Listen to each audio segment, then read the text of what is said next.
हुण असीं मुराकबा करांगे। मुराकबे तो मुराद ये है कि जिन्ने भी लोग ये मुराकबात ये भी कराउंदे ने,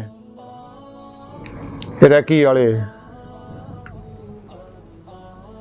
योगा वाले, टैलीपैथियां वाले, हिपनाटिज्म वाले, मिसमरिज्म वाले वगैरह वगैरह सारे जिहड़े मैं दसदा रहना फर्द, ये सारे मुराकबे कराउंदे ने।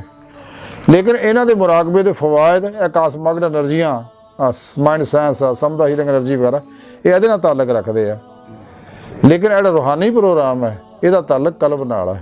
हाँ जी, इन्हां दे सारे प्रोग्राम ये सुकून हासिल करने वास्ते करदे आ। ये तो ज़िमनी जी चीज़ है, क्योंकि हले यूरोप जिहड़े चूंकि बेसकून होए ने दुनिया की मुहब्बत के अंदरों उन्होंने क्रिस्टल जिहड़े आ पानी के जिसम के 70% पानी के जख्मी हो चुके हैं और वो बीमार हो चुके हैं अंदरों और बदसूरत हो चुके। तो साइंस ने उन्हें साबित करता वो इंसान के अंदर बेचैनियां बेसकूनियां पैदा करते हैं, फिर नींदा दी गोलियां खा खा सौंदे ने, सैर सपाटे दे विच चैन लभदे फिरदे आ। लेकिन चैन का रब ने नुस्खा एको दसिया उही है, अला बिज़िक्रिल्लाह तत्मइन्नुल कुलूब। हाँ बेशक वो एको ही तरीका है, होर कोई तरीका नहीं जिक्र दा। इन्हां दे सारे नुस्खे फेल है। अल्लाह का तरीका जो नुस्खा है ना, जो अल्लाह पैथी का तरीका है सुकून का ये है। इस वास्ते ये लोग मुराकबात कराते सुकून वास्ते, आरजी तौर पर सुकून मिलता इन्होंने, लेकिन कलबी सुकून नहीं मिलता। कलबी सुकून सिर्फ अल्लाह के जिक्र च है। हाँ, इस वास्ते आरजी सुकून लैके थोड़ा अरसा है रहिंदे आ, मुड़ के फिर वही काम। तो सच्चा मुराकबे का मकसद ही सिर्फ ये है कि सुकूना सकाना की लोड़ नहीं हैगी। मामला अल्लाह ना यारी नाल, अल्लाह ना यारी लग गई, अल्लाह तक रूह पहुंच गई, जिसम जो निकल गए, तो इस असल फितरी सुकून अल्लाह की बारगाह तक रसाई है। तो यह सुकून तो मामूली सुकून आ दुनिया के। हाँ जी, जेडे सुकून ये लभदे फिरदे ने, ये सुकून सकान कोई नहीं एवं दिल पछौरी करने वाला प्रोग्राम आ।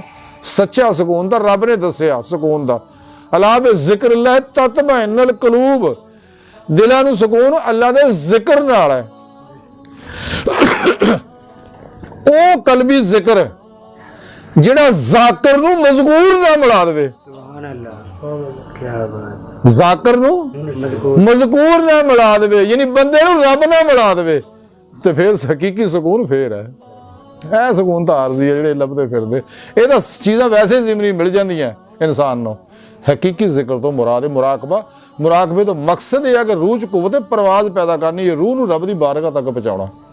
तो ये मुराकबे करा के कदे जन्नत दीयां सैरां, कदे बागां दीयां सैरां, कदे रंग बने के नूर देखण दे चक्कर च लाई रखदे लोकां नूं, ते दिल पछौरी कीती रखदे ने। है जी, तो जे इन्हां दे अमल है जो लतीफा अपने अंदर दे शैतान नूं, सीने दे शैतान नूं, खन्नास नूं, लतीफा नफ्स नूं जिसम चों कढ के आज़ाद करके सैर सपाटे जमीन दे करा के लोगों को तमाशे दिखा के पिछे ला लेंदे आ। इन्हां दी कोई हसीयत नहीं हैगी कतई। हाँ जी, सच्ची रूहानीयत वो जिहड़ी कुरानी रूहानीयत है, इस्लामी इल्म तसव्वुफ है, जिहड़ी कुरान करीम की रूह अतर और खुलासा है, सच्ची रूहानीयत है। तो मुराकबे का मकसद यही है, इंसान नूं मुराकबा करदा है बिल फर्ज, आम आदमी मुराकबा करदा भी है, लेकिन उसकी रूह अल्लाह तक नहीं जाती, ना जावे। तू तो बह गया ना बूहे अगे। क्या बात है, ये को थोड़ी गल है, बड़ी बात है, बड़ी बात है, ये को थोड़ा ही नाम है कि तू रब दे के बह गया, अपने दिल नूं रब तरफ मतवज्जो कर ले। बुआ ओदी मर्जी, खोले खोले ना खोले ओदी मर्जी। क्या बात है, खोले तां भी राजी, ना खोले तां भी राजी। हाँ, सानू इस नाल कोई गर्ज नहीं बुआ खोलदा कि नहीं खोलदा। जिवें बाबा फरीद फरमांदे, कूक फरीदा कूक तू, जिवें राखा ज्वार ते जब लग टांडा ना गए तब ला कूक पुकार, तू कुंडा खड़काई जा। कहता पुछू ना भी केड़ा है।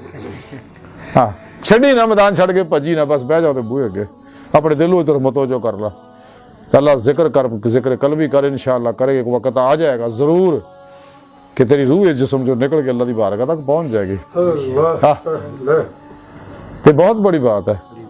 जे इंसान नेमत नसीब हो जाए, इंसान सारी खलक तो कट के वो अगे बह गया होना, आज जो मस्कीन बन के तबा करके वगैरह वगैरह। इस वास्ते मुराकबे का मकसद सिर्फ रूह नूं रब दी बारगाह तक पहुँचाना, यह है सिर्फ मुराकबा। ये इस्लामी मुराकबा। आ जिहड़े मुराकबे ये दसदे ना, ये सारे ड्रामेबाजियां कर रहे हैं, सारे खलक च मुबतला कर रहे हैं। इस वास्ते औरतां मर्द इकट्ठे ही बैठे होंदे ने, कदे किते ते कदे किते, कदे नहरां दे किनारे, कदे किते ड्रामे करते फिरदे, सुकून लभदे फिरदे, लभदा कोई नहीं। और यार जिहदे नाल सुकून लभना तेरे कोल है, बाबा बुल्ले शाह फरमाते ढूंढदी फिरा मैं जंगल वेले रांझणी यार बुकल विच खेले। वो तो तेरे कोल है, तू क्यों लभदा फिरदा? हाँ जी, बाबा बुल्ले शाह फरमाते रब असां तो वख नहीं, पर देखण वाली अख नहीं, अंदर दी अखां नाल नजर आउंदा। ते ख्वाजा गुलाम फरीद कोठ मिठण वाले फरमाउंदे ने यार दा तेरा तेरे अंदर वसदा ते तैनूं एवें पैण भुलेखे। तो गुलाम फरीद दा बूहे यार दे मरीए सोहना देखे या ना देखे, हाँ असीं उत्ते मरीए। इस वास्ते मुराकबे करन दा मुख्तसर मकसद यह है कि रूह च कुव्वत परवाज़ पैदा करना, रब दी बारगाह तक पहुँचना। तो ये जिन्हें मुराकबे कराउंदे सब शैतानी प्रोग्राम आ। इस वास्ते शक्ल खलक च मुबतला करदे, अल्लाह तो दूर करदे सारे प्रोग्राम। इन्हां सारे प्रोग्रामां तो मुँह मोड़ लो। तो साडे अंदर जिहड़े पागलखाने लगे हुए ने पिछे टैलीपैथियां नूं फरोग दे रहे हैं, हिपनाटिज्म नूं फरोग दे रहे हैं, मिसमरिज्म नूं फरोग दे रहे हैं, साइकिज्म नूं फरोग दे रहे हैं, योगा नूं फरोग दे रहे हैं, रैकी नूं फरोग दे रहे हैं, समदा हीलिंग एनर्जी नूं फरोग दे रहे हैं, और माइंड साइंस नूं फरोग दे रहे हैं, सुपर लर्निंग नूं फरोग दे रहे हैं। ये सारे एजेंट हैं लोगों के। सानू इन्हां इलमां दी कोई लोड़ नहीं, साडे को अपना इलम है। ये साडे को इलम चुराए ने लोगों ने, इलम साडे चुराए ने। अंबिया ने जिन्ने भी इलम रूहानी इन्हें पढ़ाए ने, ये अंबिया ने सलाम को हासिल करके उते अपना लेबल लाया, लेबल ला के लोगों को ਉਹਦੇ ਵਿੱਚ ਆਪਣਾ ਮਸਾਲਾ ਤਜਾਰੀ ਲਾ ਕੇ ਲੋਕਾਂ ਨੂੰ ਗੁੰਮਰਾਹ ਕਰ ਲੈਣਾ। इस्लामी रूहानियत जी कुरानी रूहानियत है, मुहम्मदी रूहानियत का कोई मुकाबला नहीं। और ये सच्चा प्रोग्राम है, फितरी प्रोग्राम है। अल मुराकबा